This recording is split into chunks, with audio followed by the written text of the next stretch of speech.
Welcome back to the House Huddle. I am excited to share with you guys what I'm titling it the series finale because up until this point, most of my car ride conversations have been all about the Watts case. And I wouldn't mind changing it up and adding in a new case, or maybe highlighting or introducing a new case by way of the car ride conversations, and then move forward in that with new cases, because I'm getting a mix of requests for more Watts, and then I'm also getting several requests for new cases. And I have a few that I've kept on the back burner for a while now, and similar in content, but different approaches, different views, etc. So, for the sake of the car ride conversations, this will be the last Watts video or Watts episode for a little while. I'm sure I'll come back to it eventually, but for the sake of the car ride conversation series, I'd really like to introduce a new case and share some insights with you guys about that. So, but for the purpose of this video, I want to cover a question that I get asked often, and that is, the question is why? I see in comments all the time from just different people, why continue to cover this? Why create another video? Why just, the biggest question is why keep covering it? It is what it is, it's done, it's sealed, blah, blah, blah, blah, blah. Well, I'm going to explain to you why. And probably one of the best ways to get started with it is to just share with you what prompted this video. My boyfriend and I were out on the boat. We have this little island that we go to and just lounge out. It's beautiful. One of the perks of living here in Florida. And we're sitting out there and we see a group with some kids that we're familiar with. And of course the ages are very similar to Cece and Bella, And for me, this case has been very near and dear to my heart. So it's hard when I see little girls playing around, especially at the beach this time of year. It's hard not to think back to Cece and Bella. And unfortunately, Nico never had a chance to come into this world. However, the girls were here, and you hear the girls laughing and giggling, but you also hear the parents' interactions. And those are the things that I pay attention to. And so I was like, this is probably a really good time to put another video together. And it was cemented even more because I started to do my CEUs for nursing. And every couple of years that you renew your license, you have to go through domestic violence training, things like that. And in my training, I was reading some statistics from the CDC, and I found it pretty interesting, and I wanted to share the statistics with you, and then I'll probably just continue to share with you my thoughts on the case. But some summer trends that are noted by the CDC, this is the Center for Disease Control here in the States. They give us all of the vital statistics on, they do like domestic violence, homicide, viruses, illnesses. I mean, you name it, there's a statistic for it, and the CDC is typically who we refer to when we're looking at documented statistics. So the CDC says that there's a trend that there tends to be an increase in domestic violence calls during the summer months. There are reasons given for that. Some that stood out that would pertain to this case are, kids are out of school, so they're at home more. Parents are having to spend more time with them. And while that doesn't seem like such a big deal for those of us who, really enjoy parenting, if you're struggling, if you're doing it alone, if you're married and still feel like you're doing everything by yourself, these things can get overwhelming at times.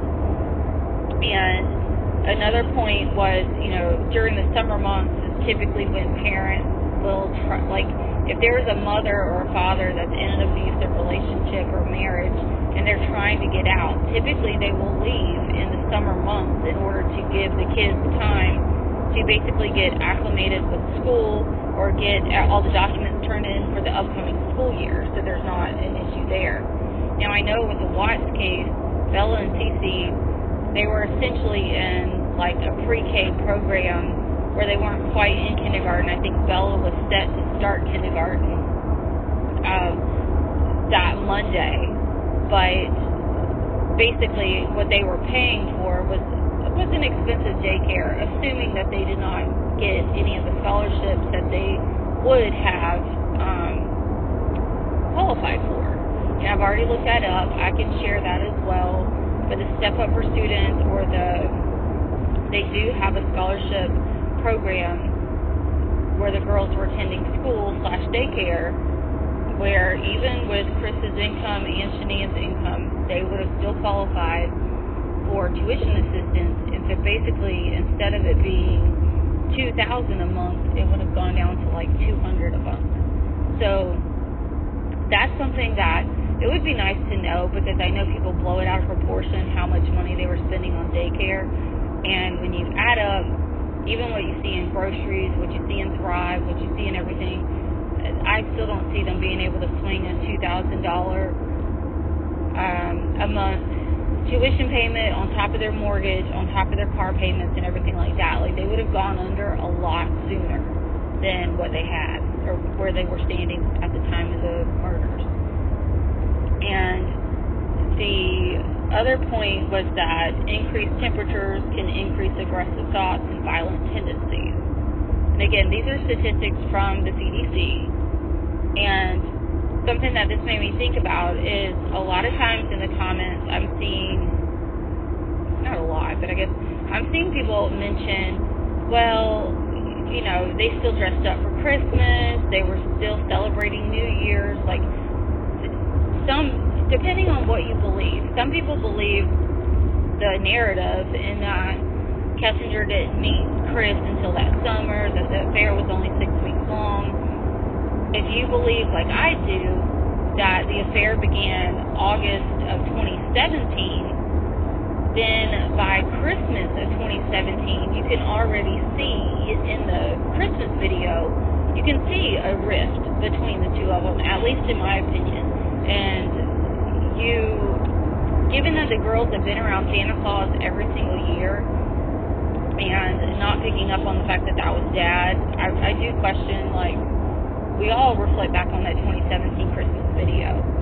And if you believe the March timeline for when they had already started talking about divorce,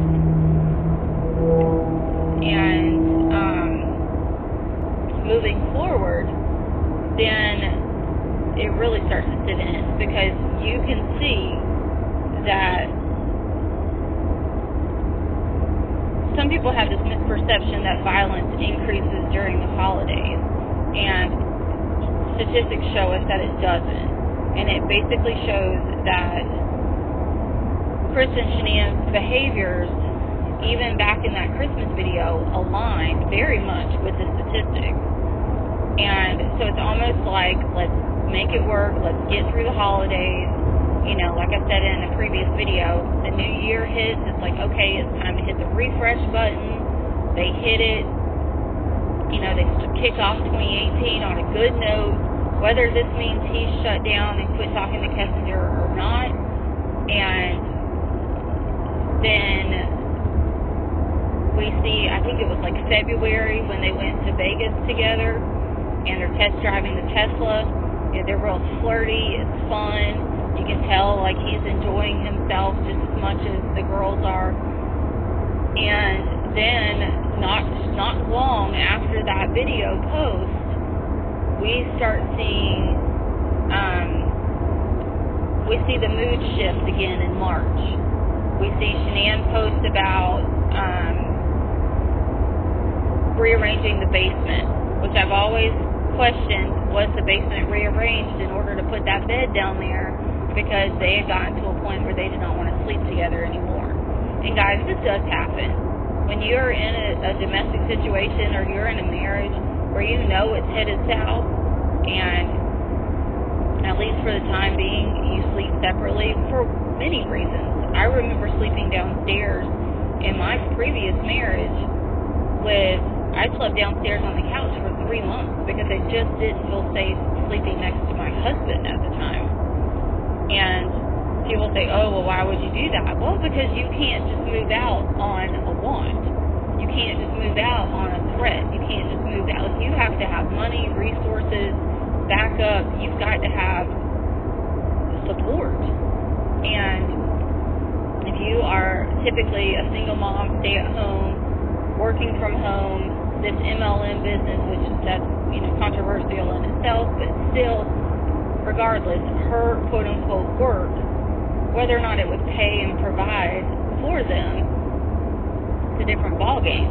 Or if you have that war going on with, well, he's not getting the house, I need the house to take care of the kids, and, all of that stuff gets divvied up in the divorce, so you can't, typically you don't want to leave the house, and that's a whole nother video for another time.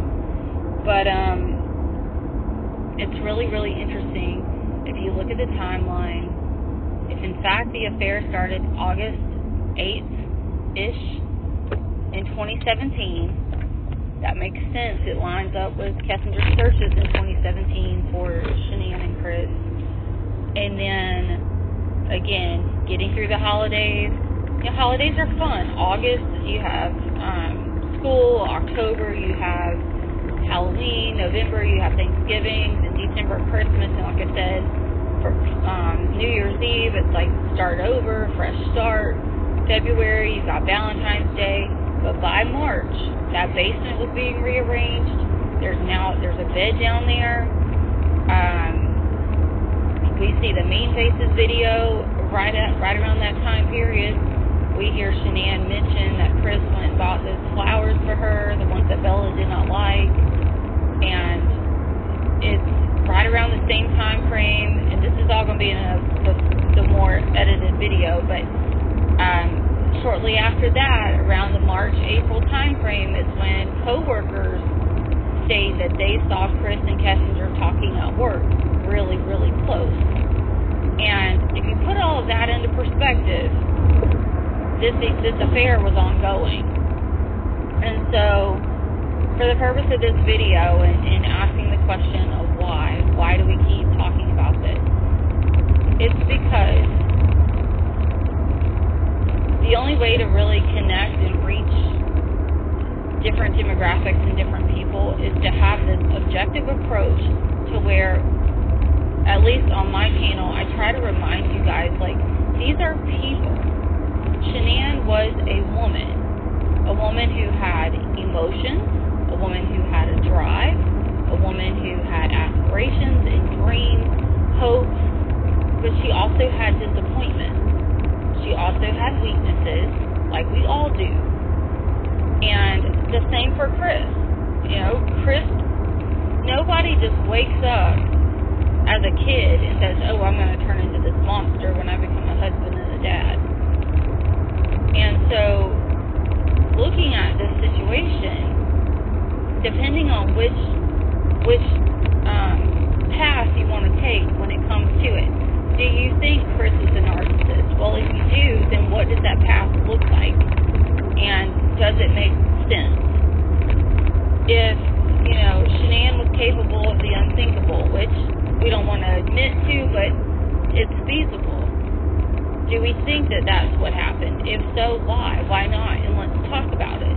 And the reason I say talk about it is because the best way to make sure that you don't make the same mistake is to learn from what you see with other people in other cases. And I can tell you that, in that intimate moment where my son and I drove to the cemetery and visited Shanann and the girls in Nico's resting place, part of the intimate conversation or intimate blessing, I guess, that I left with Shanann at that site was, thank you for teaching and being a testimony to the sacrifice and the loss that comes with domestic violence. And just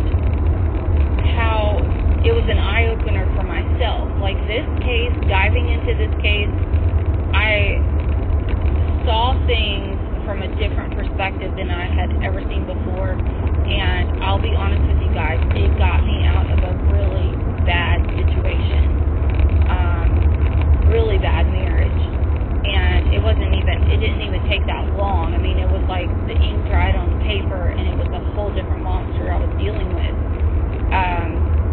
But had I not studied this case and reached out to the specialist who, like there's a psychiatrist in South Florida who handles and counsels domestic cases as well as women trying to get out of a narcissistic marriage, and how to handle the abuse and how to handle getting out safely.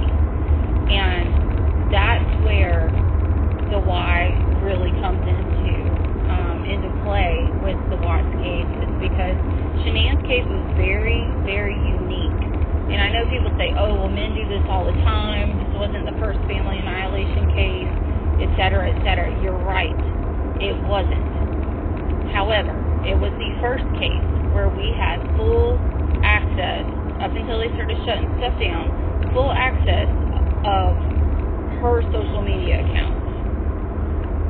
We saw and could witness the ups and downs of her emotional cycles as they would start to take place. And anyone who's been on social media for any time period knows you can kind of see a pattern develop when it comes to people and their posts. And you can start to gauge between what is like work-related, what's genuine, and this case also revealed to us the mask that so many people wear, and why putting out such a positive image all the time and not being authentic and real about your situation, how dangerous that can be.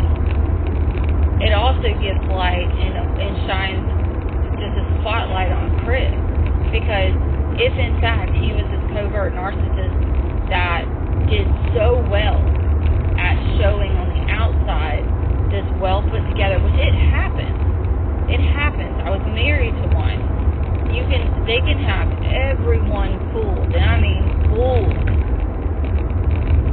until you start looking a little bit closer. The closer you look, the more you see it. And it's an authentic disconnect and a disassociation from those that this person supposedly loves.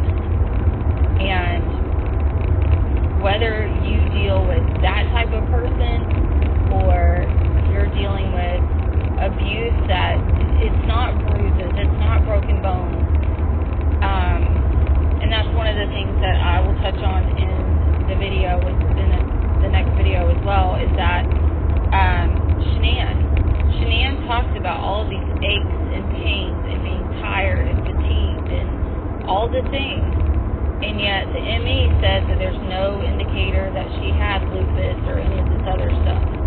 Now, what also mimics body aches, not being able to sleep, irritability, depression, anxiety. You know, if you've ever been on the receiving end of a covert narcissist and you're trying your best to salvage that relationship, it will throw you into a tailspin in all of those categories. Your body will hurt because you stay tense all the time. But yet, no one on the outside can see it. So how do you explain away how you feel so bad all the time without pointing the finger straight at your husband or your significant other and saying, he's putting me through hell or she's putting me through hell, and I'm always on pins and needles? Like, it's, for someone trying to salvage a marriage or keep it together, it's the perfect cover for that, because you're not having to explain away bruises or broken bones. You're just trying to explain away that, hey, I'm tired. My body aches. And when you Google search all those symptoms, I mean, you're going to get an entire medical glossary or medical dictionary of terms that could be potential illnesses. So I really would like to hear your thoughts on that. And if you have ever been in a situation where you felt the physical effects of the emotional and mental abuse that you were undergoing, it'd be interesting to hear what symptoms you noticed that went away once you were able to get away from that situation. I know, for example, the first 2 to 3 nights that my children and I were away from my ex-husband, we slept just like uninterrupted. We slept so hard. And it was because we knew we were safe. And I remember my bestie was asking, are you guys okay? And I'm like, we're fine. We're just sleeping. And we woke up and we were so well rested. Even before I left, my oldest son and I, when we made the trip up to North Carolina to go see the girls in Shania's grave, even before that, we were still living in the house. And when we made that trip, it was over Christmas Eve and Christmas Day, and we spent Christmas Eve in the condo and woke up Christmas Day in the condo. When I tell you, woke up long enough to cook Christmas lunch, eat, and then we were right back to sleep. It was just like your body craves being able to rest. And if you're unable to rest because you're always on high alert for different situations, it doesn't mean that your life is miserable day in, day out. You learn to live with it. You learn to cope with it. So for people to say, oh, well, Shania looks like she was happy. She looks like she had it all together. She looked like they were doing great. That's called strength. That's how strong she was to be able to put on that and hold it together. Meanwhile, being pregnant and having, 2 small children. And that is a testament to the woman that she was. If you believe the covert narcissism, which I do believe played a very significant role in this case. I didn't used to, but the more I've studied it, having now gone through it, it's my opinion that is one of the biggest issues with this case. That is why it will not go away. It's because more and more people are starting to recognize that maybe you're living with or dealing with or tolerating this type of behavior from someone else. And I will tell you, the deadliest part is the discard. They're either going to get a new supply, and that supply is going to fulfill them, and then the discard is not as dramatic. But in this case, where Shania ended up pregnant with that third, with Nico, and right at the peak of this affair, that discard was harsh. And when we say discard, I mean straight up cut everything out. No emotions attaching to the kids, no emotions attaching to Shania. And I will have to possibly share it at the end of this, but I was sitting in church and I heard the imagery, and the message was talking about how,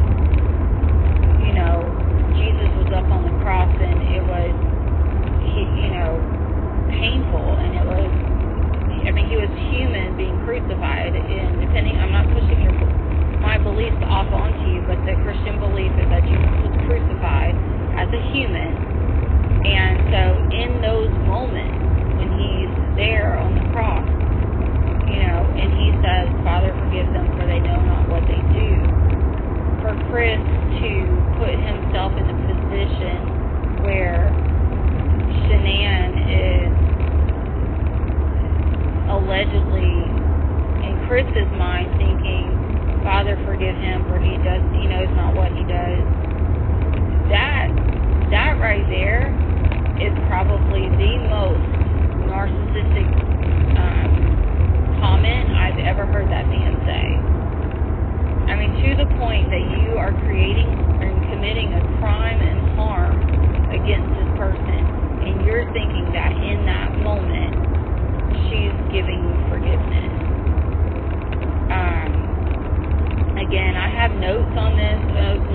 thoughts about the sermon, it's very interesting that he goes to that passage in the Bible or in Scripture as to what he felt like Shanann was thinking in that moment. So anyway, again, I'll dive more into that. I have notes. I just don't want to get off on too much of a rant.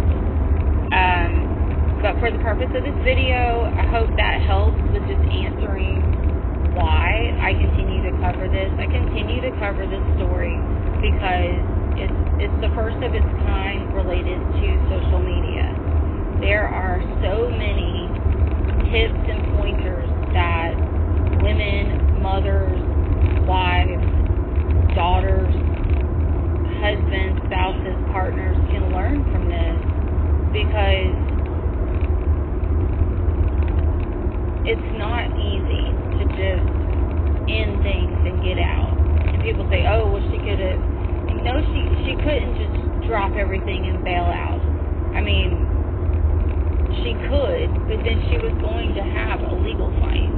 She was going to have literally a battle on her hands, and she didn't have a dime, really, to be able to handle paying an attorney.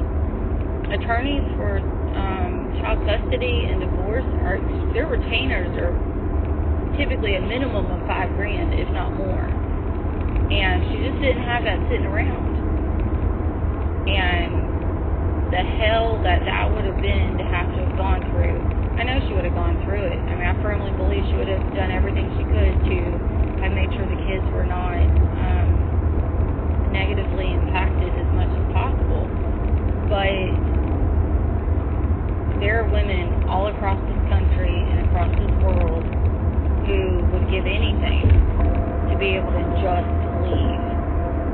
But until you just left, you don't know what you're talking about. You don't know what you're asking someone to do. And so it's important to bring awareness to the different aspects, the different gray areas. You guys hear me talk about gray areas all the time. And it's very important to just have open communication about things. Making sure that as you're growing in your relationship, you're growing together. You're not just turning into this machine that, cranks out a routine. Like, be able to talk to each other. And it's each person's responsibility to be able to have those conversations. For Chris to say, oh, I didn't feel comfortable talking to Shanann, well, that's a problem. It's a problem for Chris to figure out how to resolve, because he's a grown man and needs to be able to figure that out. And we can do better as parents, raising young men and women to be able to communicate more effectively. And why does that matter? Because kids these days, if they're not sending each other a Snapchat of a ceiling or a floor, or they're not on streaks or something like that, half of them don't even know how to carry on a conversation.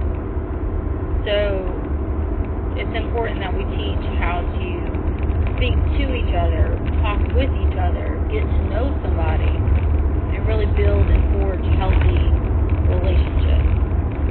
So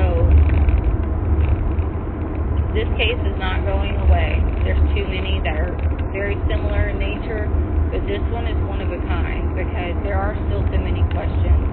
There are questions regarding law enforcement. There are questions regarding family, friends, things like that. Not in a negative light, but people are asking questions about family and friends, and then they don't want to ask any of the follow-up. And it's not. We've got to get out of this quote-unquote bashing concept on YouTube that just because we are talking about the case in totality, it's to better understand the mindset of everything that was going on at the time, because it was heating up. And preserving the memory of someone is admirable for sure, and there's a way to handle things with class and tact.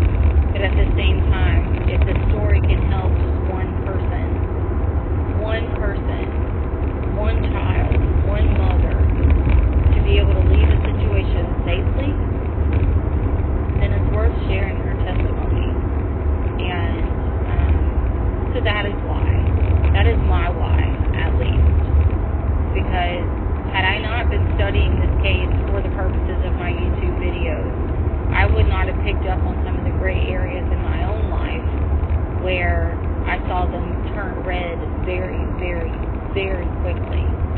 And my kids and I were in really bad, it was a really bad situation. And had I not been studying it, had I not been, putting out content on it, I probably would have dismissed some of the things the same that everyone else did and been blindsided by the behavior changes and the shifting of everything. So, this case will stay near and dear to my heart. My heart goes out to the Ruseks for sure. And to Shanann's friends that were really close to her. I know this time of year is really difficult. It has to be. Hopefully we're getting to that point where their memories bring a smile to their face and just warm their heart. And, my heart goes out to the Watts as well. I know that they get a lot of flack for their support of their son, but at the same time, you have to look at it objectively. That's their kid. And depending on how you feel as a parent, it's one of those things. You never condone what your kid does or did, but you're still going to love them.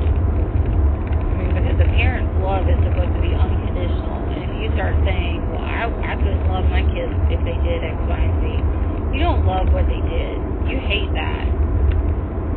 But you're always going to love your kid. And if not, then I would start right there. That's where I would start. If your love for your children is conditional on what they do for you or how they appease you, then go ahead and see that problem for what it is. Because if you have a kid or a young adult child who is constantly making decisions because they want to make you happy, then they're going to grow up not even knowing who they are. And then they're going to be the ones in their 30s having these life crises and struggling to be able to figure out how to handle them. So keep that in mind when, you start seeing these comments come in and it's, oh, well, I would never support my kid if he did that, blah, blah, blah. I watched my grandmother, like I said, the entire lifespan of my biological father, love her son from afar while he chose the prison life. And it was heartbreaking and difficult in its own sense because your kids are not safe.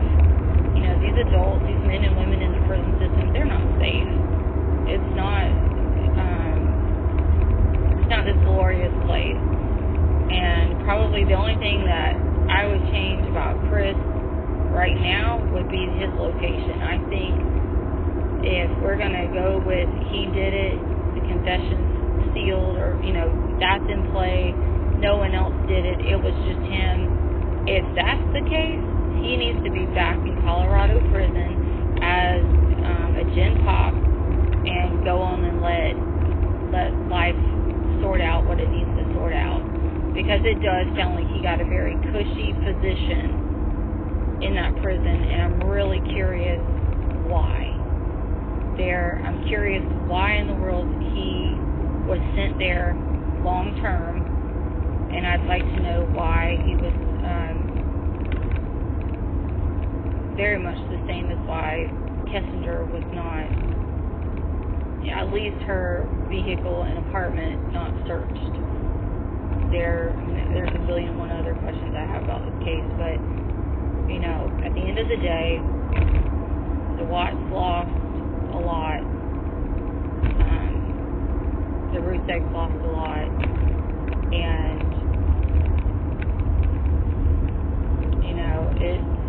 it's difficult to say which is worse, and then in this case, the roots really start to run deep when you start questioning, who contributed to the demise of Shanann and the girls and baby Nico, because in Florida, if any person has been found to have conversed or communicated about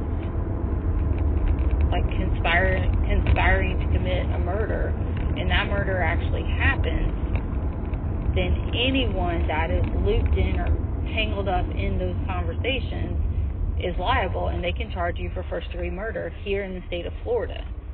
And North Carolina, I think, is a little bit different. Colorado follows very similar laws that Florida does. So I would be really, really curious about where and how that came about. Like, there's definitely tons of questions left there, and I think that's where some of the animosity towards the Watts come from. That and the earlier videos and interviews that Cindy did very, very early on before Chris confessed to doing everything. She went on and she was talking about, she just was really bitter towards Shanae. And guys, she's not the first mother-in-law. She's not like her daughter-in-law. It happens all the time. All the time. But it doesn't mean that they wish ill of them. It doesn't mean that, that they would wish something so severe as the result of this case. But I hope that helps. And just drop in the comments below if you have any questions that you would like to have followed up. I really just wanted to share with you guys in this final episode why we're continuing to cover this case. Again, there will be videos coming about this case, but I will also start a new series of car ride conversations with a new case, probably one that you've heard of, and I will be posting a poll later tonight for, do you want to see a male versus female, not versus, but like in the Watts case, the victim was the wife. In another case, the victim would be the husband or the partner. Would you like to see one where the victim is a woman, or would you prefer a case where one victim was a man? And depending on what that poll what those results are for that poll will determine what case I cover in the next car ride conversation. Okay? So I hope you guys enjoyed it. I thank you so much for just your patience and your prayers, guys. I have been in and out of the hospital for the last almost 3 months. It has been intense, and I'm so thankful that I think, Lord willing, we are on the road to just health. That is what we're praying for right now, is just continued health. So I thank you so much for just really understanding and being patient. And I look forward to the new YouTube. I have a new studio coming together. Can't wait to share with that. We'll be doing more live, more face-to-face, where you can actually see me talking to you guys and covering more topics. So I can't wait to share it with you. I look forward to it. And thank you guys for hanging in there for another car ride conversation, the Watts series finale. Until next time, guys. See you soon.